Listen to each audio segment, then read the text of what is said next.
Hi, my name is Dr. Kaxinopere. I welcome you again to one of our teaching series.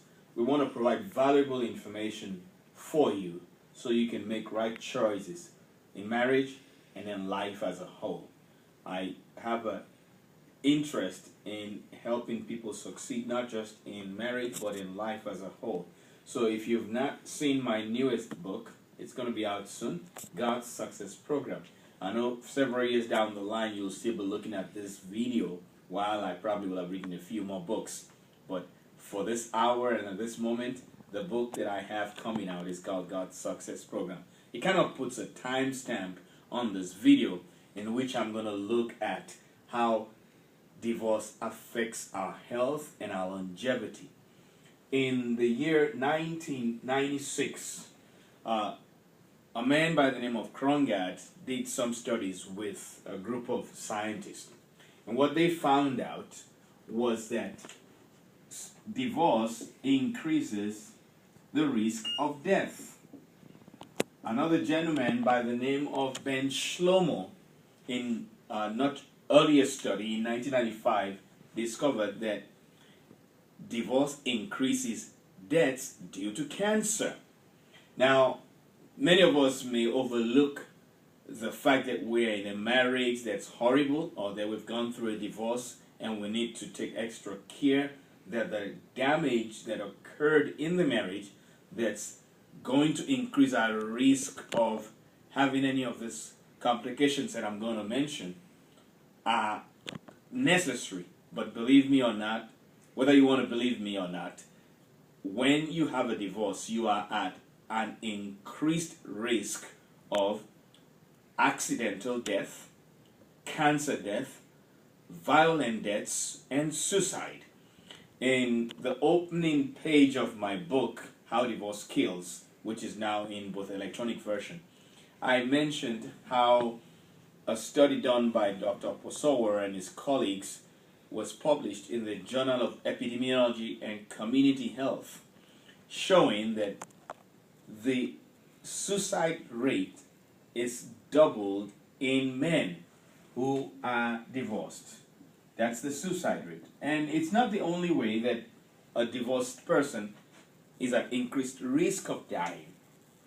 As a matter of fact, cancer, which most scientists are looking for how and what causes cancer, is increased by about 49% according to the study done by Ben Shlomo in England.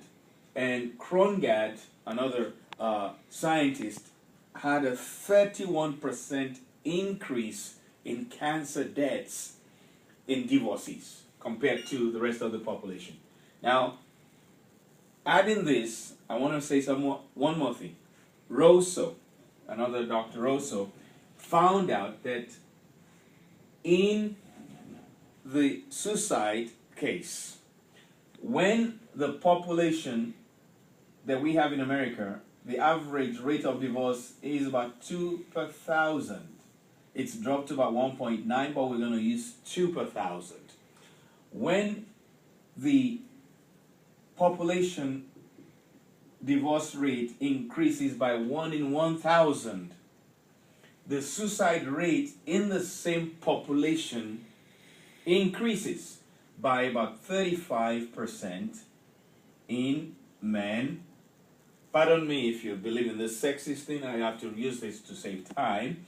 And by 25% in women. That's the suicide rate when the divorce rate goes up this much. The suicide rate goes up this much. Now, if you combine this, you'll see that the person who is divorced is at a great risk of dying from two things. First, suicide, particularly the men. In the National Longitudinal Mortality Survey, it was actually more likely that men committed suicide and succeeded in completing the process than women. You also have a 35% increase in suicide rates when the divorce rates go up by this number, and by this number in women. So that's not the only thing. Cancer deaths, we said, increase. But not only that, this is scary. violent deaths and accidents are increased when the divorce rate goes up. Now, these are things in the days when these books were published, we didn't have too much research done. Now you can go on Google on your phone while at work, while you're doing something in a restaurant. You can quickly check these things. As a matter of fact, you're probably going to be checking this video out while you're on YouTube and someplace comfortable for you. So, a guy by the name Dr. Smith in 1994 showed that there was a doubling of accidental deaths, violent deaths in people who are divorced. That should be a scary thing. And I know that sometimes people are going through so much in their marriages, and I'm going to come to that later. You're going through so much in your marriage that you know that the only way for you to keep your sanity is to work out of that marriage. Here's a key.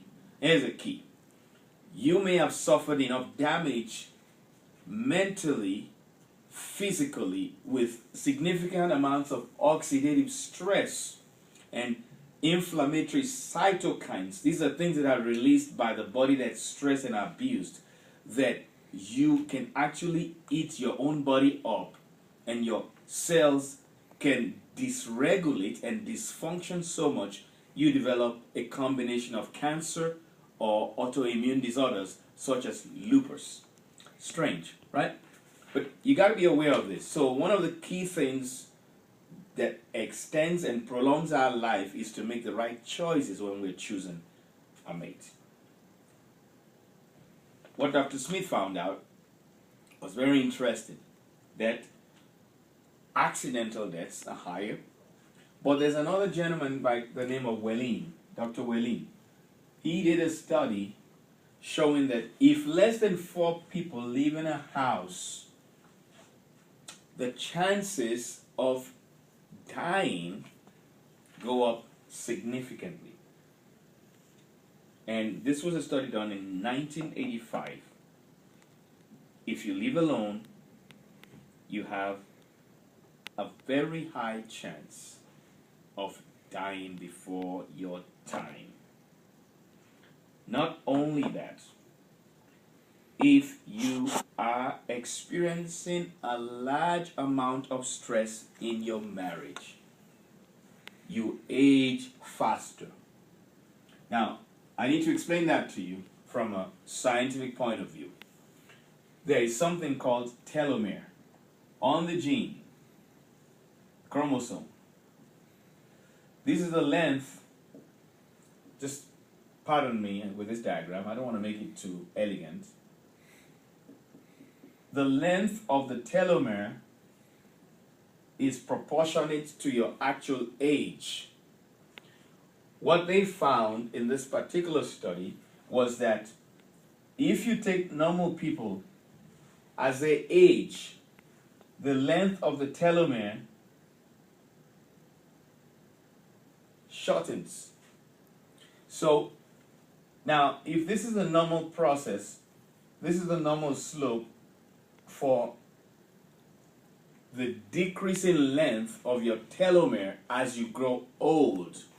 Someone who is 20 years will have a longer, this is the height, this is the length. So someone who is 20 years old will have a longer telomere than someone who is 40 years old. Okay? So the telomere shortens. But what they found out is people who had relatives with Alzheimer's can be a terrible burden, not just on the person who is suffering from it, but more often from the people taking care of that person.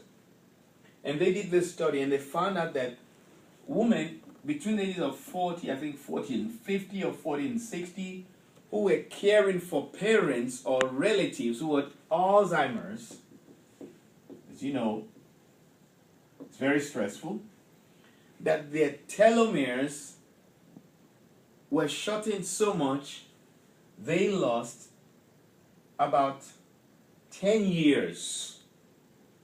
Their telomeres shortened to that.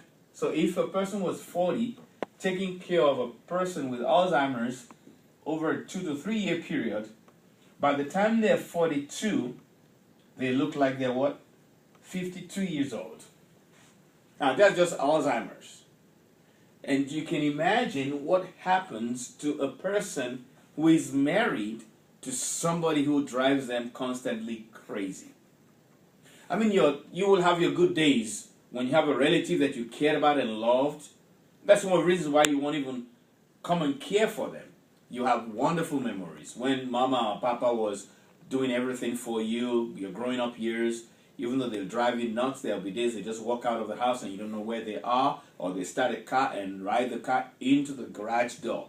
Those kind of things can drive you nuts, but you will still have pleasant memories. And those pleasant memories, even though they try to balance themselves out, the person who in 2 to 3 years has been taking care of a mother or father or relative with Alzheimer's still ages. So 10 years go out of their life, that by the time they're 43, they look like they're 53. Similarly, the person who is in a marriage where from day one it's been hell.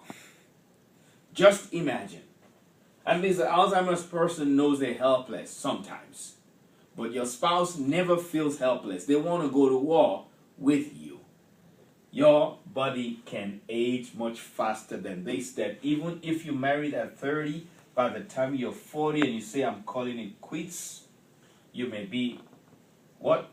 60 years of age. At least it's guaranteed that you'll be 50 plus.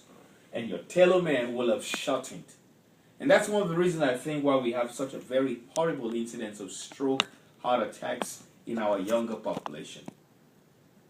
I want to tell you, it's important that you choose the right person and get married to the right person and behave and treat each other well with dignity and purpose.